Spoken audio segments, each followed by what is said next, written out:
संबंध के अनुसार जब सेवा की जाती है तो बहुत जल्दी वो सेवा सिद्ध हो जाती है, आराध्य देव बात करने लगते हैं। भक्त की हर बात को प्रभु सुन रहे हैं। गोसाई जी ने कहा जाओ सब बहुओं को चूड़ी पहना दो, सुन रही ना श्री जी, इसीलिए चूड़ी पहनने गई। हमारा भाव दृढ़ होना चाहिए, भाव में कमी नहीं होनी चाहिए। जैसा हम भाव गुरु प्रदत्त करेंगे वैसा ही इष्ट देव अनुभव कराएंगे। जाकी रही भावना जैसी, प्रभु मूरति देखी तीन तैसी। एक अयोध्या में उमापति नाम के महापुरुष निवास करते थे। ये बहुत शास्त्रों के ज्ञाता और भजनानंदी महापुरुष थे। तो इनको अपने में भाव आता था कि मैं गुरु हूं राम लक्ष्मण भरत शत्रुघ्न का, ये मेरे पुत्र और शिष्य के समान है।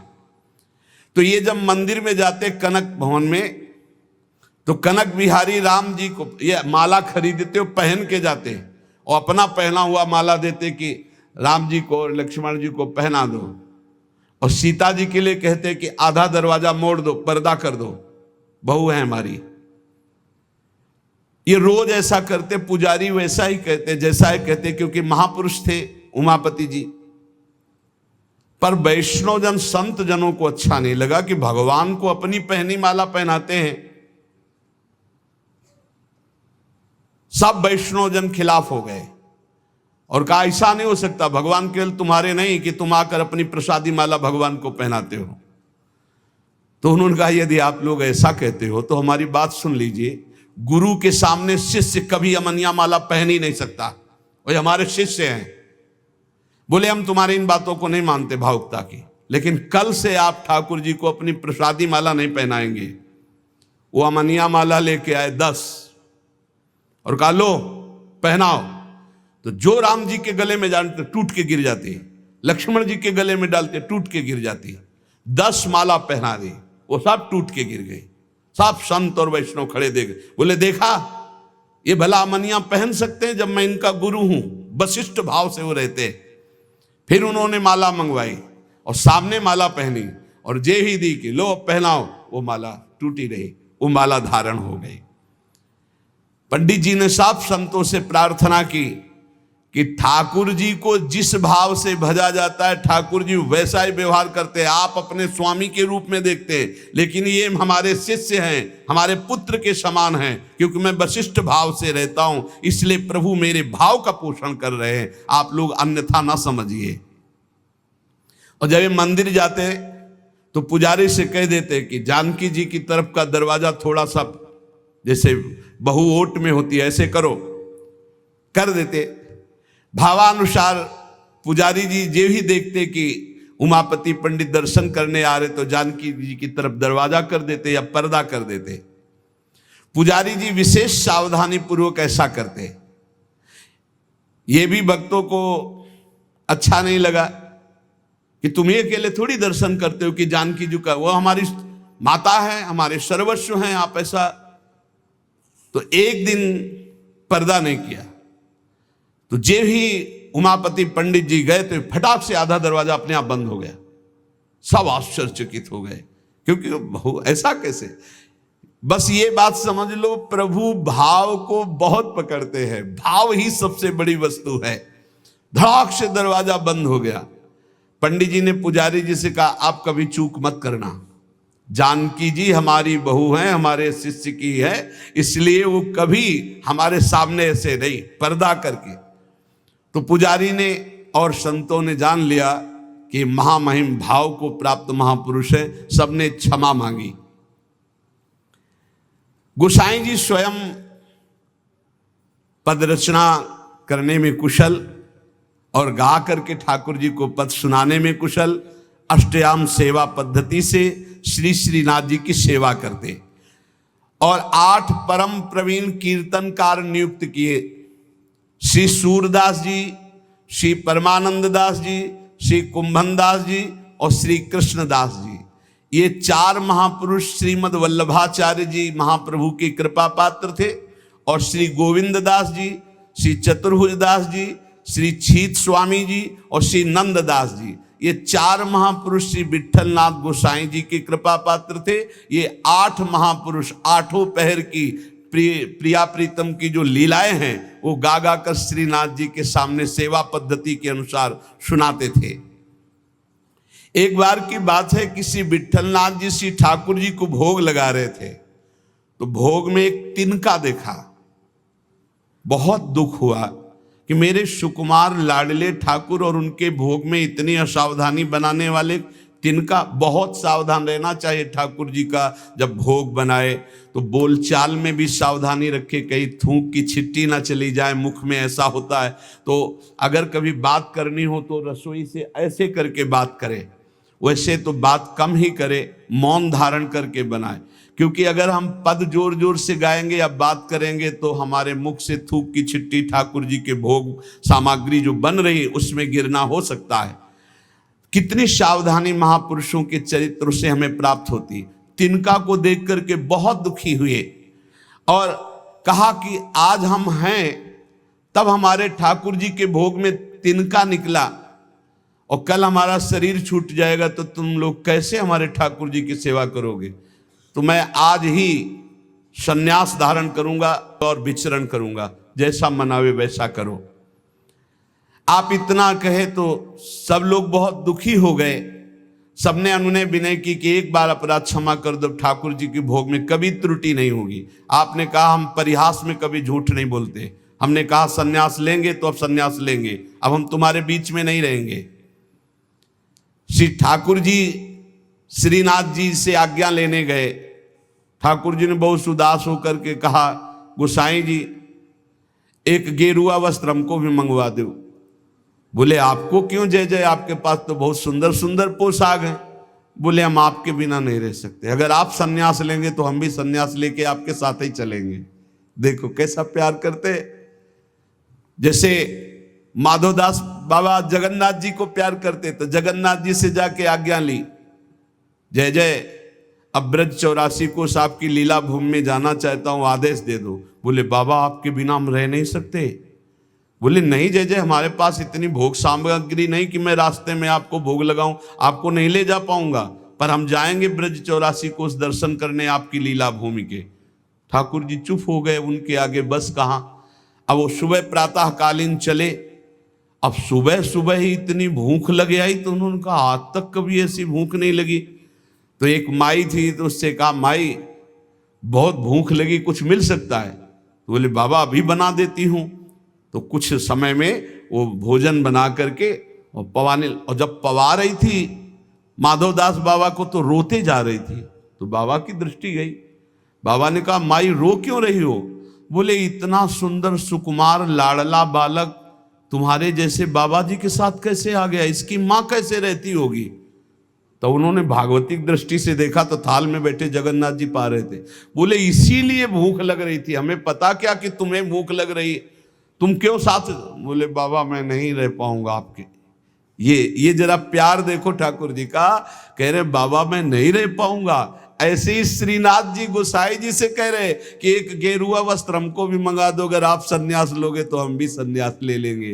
गोसाई जी आपके बिना हम नहीं रह सकते। गोसाई जी गले से लगा लिया। तो कहा गले से लगा लिया तो मेरी बात मानो, अब तुम्हें सन्यास नहीं लेना। बोले जैसी आपकी आज्ञा। बोले सेवा में त्रुटि अगर हो रही तो जब मुझे दुख नहीं तो तुम्हें दुख क्यों हो रहा है। तो बोले तुम्हें दुख हो या ना हो, आप मेरे पुत्र हो, मेरे को दुख होता है कि मेरे लालन के भोग में तिनका कैसे आ गया। भाव समझिए। श्री विट्ठलनाथ गोसाई जी स्वयं सेवा में सावधानी पूर्वक, पर कभी कभी अगर त्रुटि हो जाए सेवा में तो बहुत ही असंतुष्ट हो।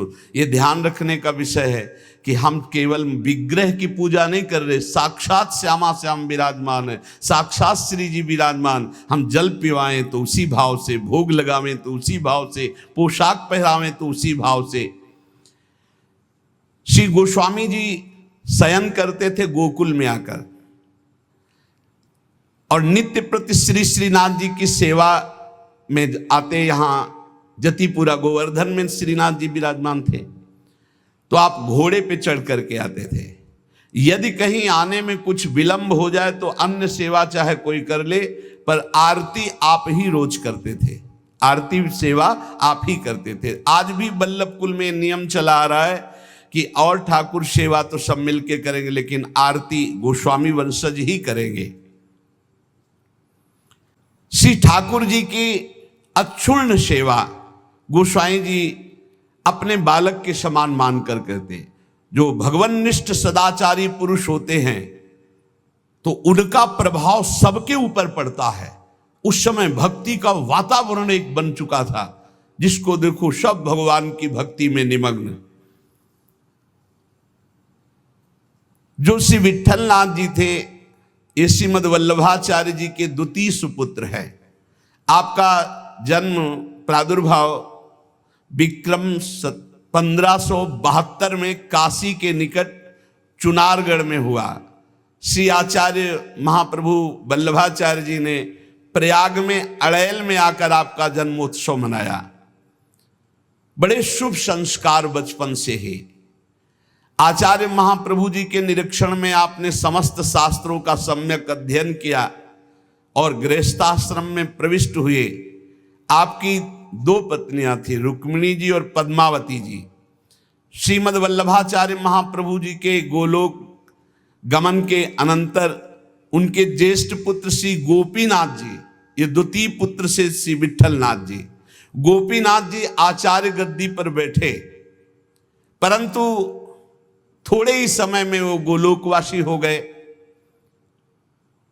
और गोपीनाथ जी के जो पुत्र थे श्री पुरुषोत्तम जी, वो अभी बाल्यावस्था को थे, तो विट्ठलनाथ जी को ही सारा कार्यभार संभालने को मिला आचार्य गद्दी का। ठाकुर जी की सेवा, ठाकुर जी का सब ऐश्वर्य श्री विट्ठलनाथ जी संभाले। श्री विट्ठलनाथ जी संभाले तो, पर कृष्णदास जी ये वल्लभाचार्य जी के शिष्य और ये संपूर्ण सेवा सामग्री के अधिकारी थे। यहां एक बहुत सूक्ष्म विषय निकल के आता है कि कभी गुरु और गुरु वंशज के प्रति थोड़ा भी हे भाव न कर ले, नहीं तो दुर्गति पक्की है, चाहे जितना बड़ा उपासक हो। कृष्णदास जी बहुत बड़े महापुरुष हैं, पूरे श्रीनाथ जी की सेवा के अधिकारी हैं, अधिकारी पदवी नहीं की है। अब किसी सेवा पद्धति को लेकर कृष्णदास जी से श्री विट्ठलनाथ गोस्वामी जी ने, तो कृष्णदास जी असंतुष्ट हो गए। कभी ऐसा नहीं होना चाहिए। गुरु के समान ही गुरुवंशजों को समझना चाहिए। जैसे हमारे गुरुवंश के अगर बच्चा भी आ जाए तो हम उसके झुककर चरण छुएंगे, उसको गुरु के समान आसन पर बैठा लेंगे और नीचे उतरकर हम बैठेंगे।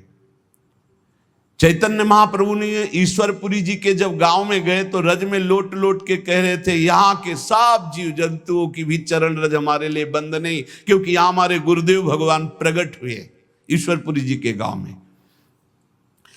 यहां त्रुटि हो रही है कृष्णदास जी से। कृष्णदास जी ने क्या किया कि जो गोपीनाथ जी गोलोक गमन हो गया था, तो उनकी पत्नी और उनके पुत्र पुरुषोत्तम जी अभी छोटे थे, उनसे बात की और गद्दी पर पूरा अधिकार कर लिया। पुरुषोत्तम है ही, क्योंकि उनके पिता गोपीनाथ जी अधिकारी थे, और हटा दिया श्री विट्ठलनाथ जी को। और हटा ही नहीं दिया, पूरी सेवा से हटा दिया कृष्णदास अधिकारी जी ने। पुरुषोत्तम जी को गद्दी पे बैठा दिया, उनकी मां को समझा बुझा करके दस्तखत करवा लिए और श्री विट्ठलनाथ गोस्वामी जी को हटा दिया। न श्रीनाथ जी की सेवा मतलब आना भी बंद करवा दिया। ऐसा नहीं करना चाहिए था, ये बहुत बड़ा अपराध बन गया। और बहुत बड़े महापुरुष हैं कृष्णदास जी, कोई साधारण नहीं। आगे उनके कभी चरित्र का श्रवण करना, इतने बड़े महापुरुष। गोसाई जी को सब अधिकार छिन जाने का कष्ट तो नहीं हुआ, पर सेवा छूट जाने का बहुत कष्ट हुआ। और महापुरुषों के हृदय में किसी भी तरह का यदि कष्ट हो गया तो उसे फिर भगवान बर्दाश्त नहीं करते। आपको बहुत क्लेश हुआ, श्रीनाथ जी का दुलार छूट गया, सेवा छुटवा दी कृष्णदास अधिकारी ने। आप पाराशौली में जाकर रहने लगे, पर बहुत दुखी अंदर से। और दूर तक वहां तक आते जहां श्रीनाथ जी की ध्वजा दिखाई देती है, वहां से साष्टांग दंडवत करके बहुत एकाग्रता पूर्वक ऐसे देखते मंदिर की तरफ, रोने लगते श्री विट्ठलनाथ जी। ये बहुत बड़ी हानि का विषय, बहुत बड़ी हानि का विषय। गुरुजनों से विरोध करने का मतलब है सर्वस्व का नाश, चाहे जितना बड़ा भी कोई तपस्वी भजनानंदी हो। एक श्री रामदास जी भीतरिया जो ठाकुर जी की सेवा में रहते थे, वो श्री विट्ठलनाथ जी की स्थिति से परिचित थे। वो रोज गुप्त रूप से समय निकालते, यद्यपि श्री कृष्णदास जी ने उनको भी मना कर दिया था, पर वो जाते और गोसाई जी को श्री लालजू का बीड़ा प्रसाद देते। बीड़ा प्रसाद आंखों से ऐसे रख करके खूब रुदन करते श्री विट्ठलनाथ जी। ये बहुत बड़ा अपराध है, बहुत बड़ा अपराध। गोसाई जी ठाकुर जी के लिए अपने कर कमल से एक फूलों का हार बनाते और कहते पहना देना जाके, और रोज एक श्लोक दैन्यता का लिखते और कहते ठाकुर जी को सुना देना जाके।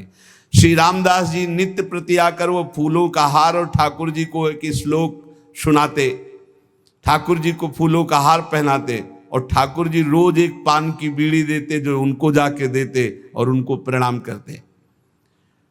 एक दिन ठाकुर जी ने संदेश में कहा कि गोसाई जी से कह दो मेघ तो समय पर बरसेगा, तुम दुखी क्यों हो रहे हो?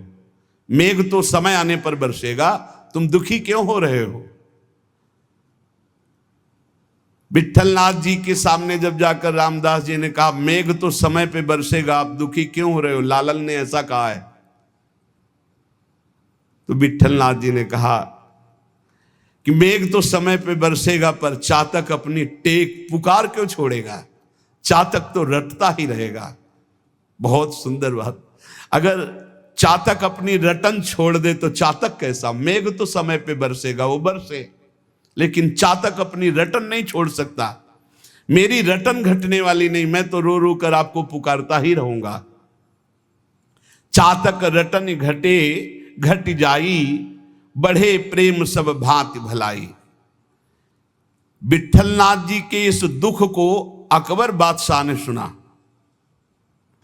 उसने तत्काल आदेश किया और कृष्णदास जी को बंदी बना के जेल में डाल दिया और गोसाई जी को विरुद्ध आचरण किया, इसलिए उनको कठोर दंड कृष्णदास जी को बादशाह अकबर ने।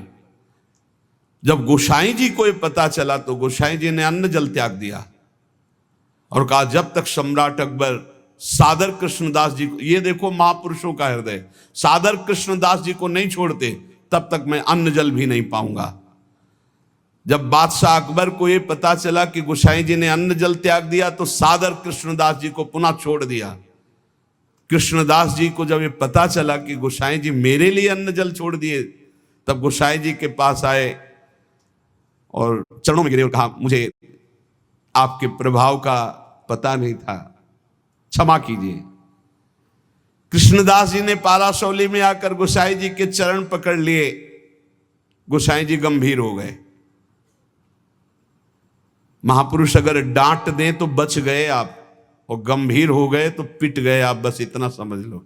गंभीर इसलिए हो गए कि तुमने लालन की सेवा छुड़वा दी, सब ठीक है, लेकिन लालन की से दूर रखा, दर्शन नहीं, सेवा नहीं, इसलिए गंभीर हो गए।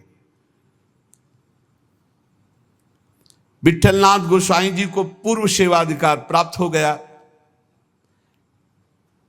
श्री कृष्णदास जी का अंतिम लीला जानते हो कैसे हुई? कुआं में पैर फिसल गया और गिर के मरे और प्रेत बने, इसी अपराध के कारण।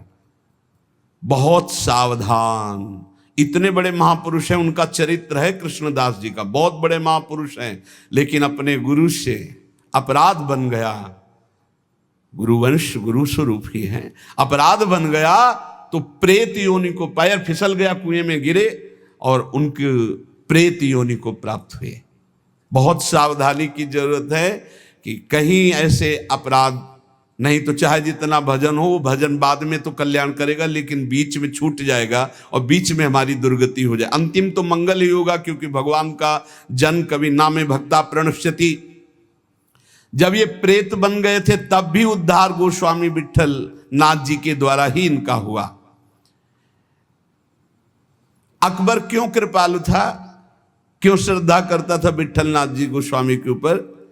एक बार श्री यमुना जी में स्तोत्र का गायन का, कंचन वर्ण तेज चमकता हुआ विट्ठलनाथ गोस्वामी जी का, तो अभी स्नान करके यमुना जी की आराधना कर रहे थे, तो उधर नौका में जल विहार करते हुए इसकी बादशाह की कोई हिंदू बेगम होगी, तो वो दूर से देखा कि तेजस्वी तो भगवान के समान है। नौका समीप ले गई, उतर कर चरणों में वंदन किया।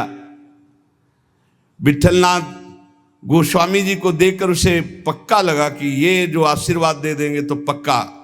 तो उन्होंने कहा कि आपसे मैं एक ही आशीर्वाद चाहती हूं कि मेरे बादशाह मेरे अनुकूल रहें। हर पत्नी यही चाहती है। आप कृपा करके कोई ऐसा जंतुर बांध दीजिए, कोई मंत्र बता दीजिए, कोई उपाय बता दीजिए कि बादशाह सलामत हमारे बस में रहे, हमारे अधीन रहे। आपने मुस्कुरा दिया कि मैं एक जंतुर देता हूं, इससे बादशाह तुम्हारे अधीन रहेंगे, और दोहा लिख करके भुजा में बांध दिया। यंत्र मंत्र और तंत्र को भूल करो जन कोय, पति कहे सो कीजिए वो आप ही बस होए। ये दोहा लिख करके बांध दिया। दूर से गुप्तचर लगे रहते थे। गुप्तचर ने कहा कि विट्ठलनाथ गोस्वामी जी ने कोई जादू टोना करके आपकी हिंदू बेगम की बाह में जंतुर बांध दिया है। तत्काल आया, जब वो महल तोड़ दिया जंतुर और उसे कहा खोला जाए, खोला गया। और जब ये दोहा पढ़ा कि यंत्र मंत्र और तंत्र को भूल करो जनि कोई उपाय मत करो, ये यंत्र तंत्र मंत्र जंतर वाला, पति की आज्ञा में रहो, इसी से पति अधीन हो जाएगा। जब ये दोहा पढ़ा कि पति की आज्ञा का पालन रूप परम बल है जो पति को अधीन कर लेता है, बहुत प्रसन्न हुआ और कहा इसी समय मुझे विट्ठलनाथ गोस्वामी के चरणों में जाके प्रणाम करना है और उनके दर्शन करने।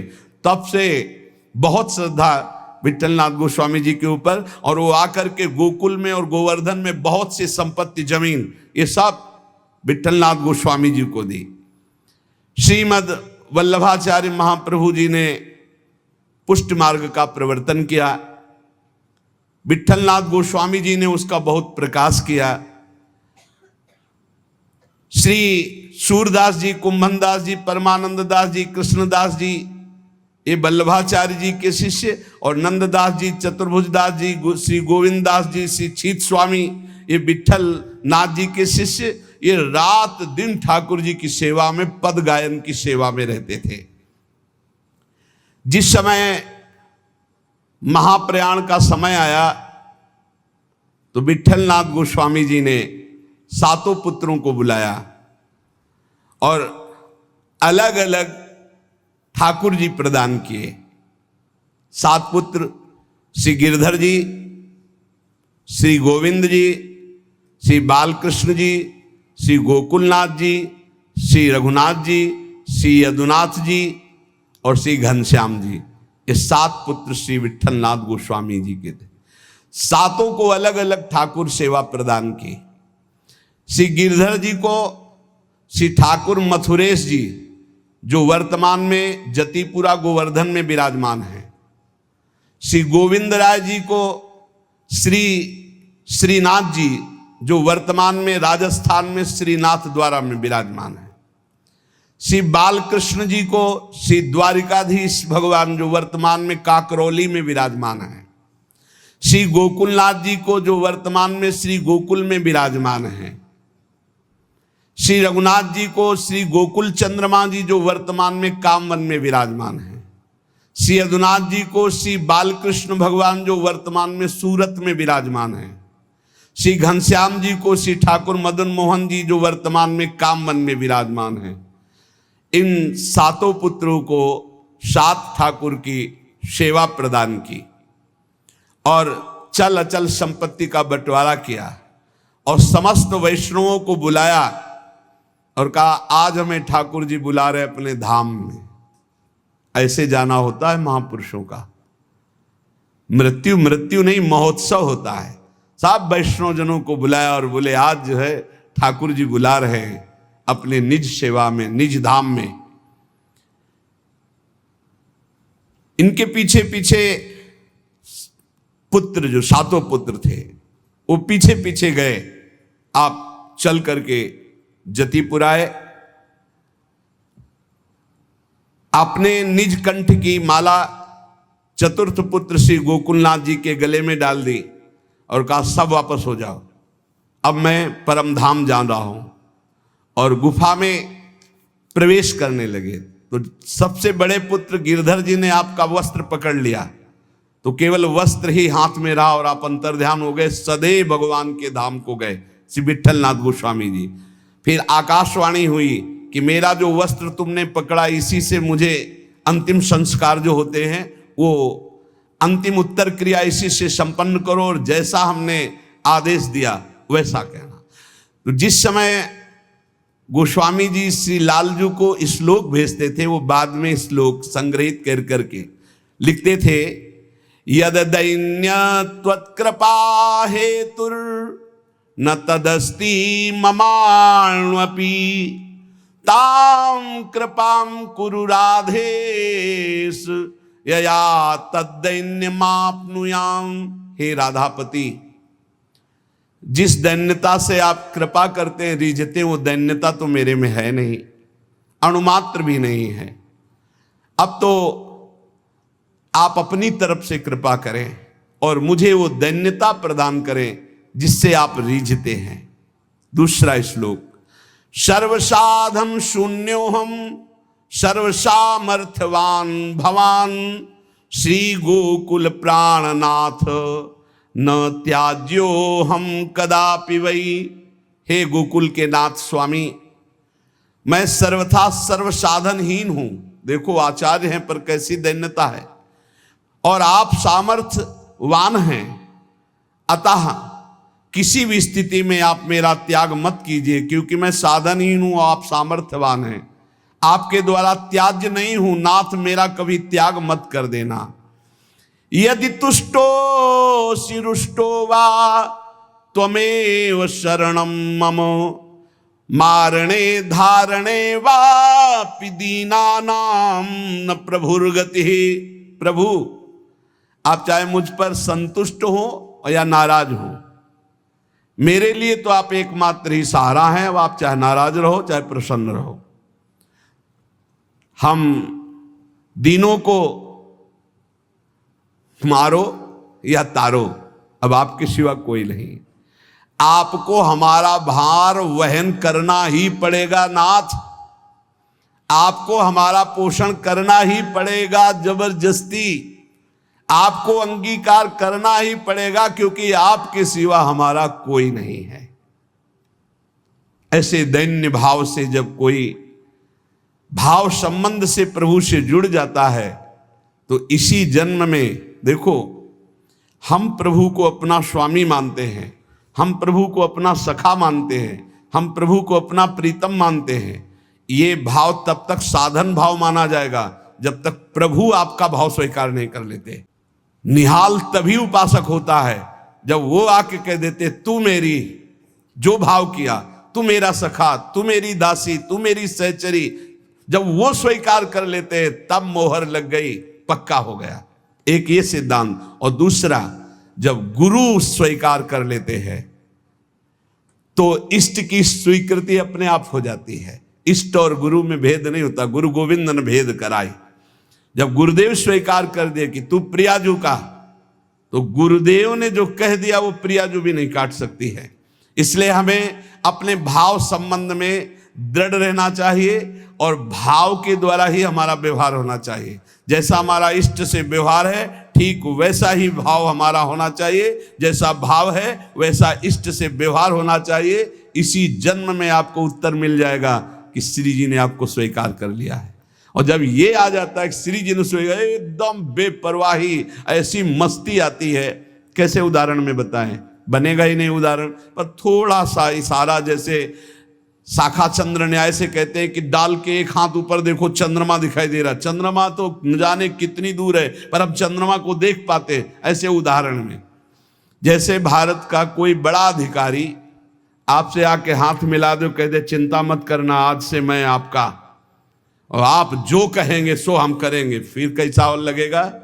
वो दोबारा कभी फोन करे या ना मिले, लेकिन आप छाती चौड़ी करके घूमेंगे। ऐसे ही हम श्यामाजू के बल अभिमानी, वो तो नाशवान पद है और नाशवान शरीर है, और वो सर्वज्ञ नहीं है, वो अल्पज्ञ बहुत दूर रहता है, वो असीम नहीं है, वो अनंत नहीं है, सर्वत्र नहीं है, सर्वज्ञ नहीं है, लेकिन प्रियालाल असीम है, अनंत है, सर्वज्ञ है, सर्वत्र है। और गुरु ने संबंध करवा दिया, उनकी शरणागत करा दिया, और जिस समय शरणागति आपके हृदय में पुष्ट हो जाएगी तो हम श्री श्यामाजू के बल अभिमानी टेढ़े रहे मोहन रसिया सो बोले अटपटवानी। बड़ा अद्भुत आनंद इस ठसक में रहता है कि हमारी श्यामाजू, हमारी प्यारी जू, हमारी लाडली जू। हर समय नाम जप करते रहो और अपने आराध्य देव के सानिध्य का अनुभव करते रहो। इसी जीवन में इस माया प्रपंच से हटकर परमानंद स्वरूप प्रियालाल को प्राप्त हो जाओगे। विश्वास कर लो, बस नाम न छूटे और संबंध का भाव न टूटे तो निश्चित इसी जन्म में अनुभव हो जाएगा।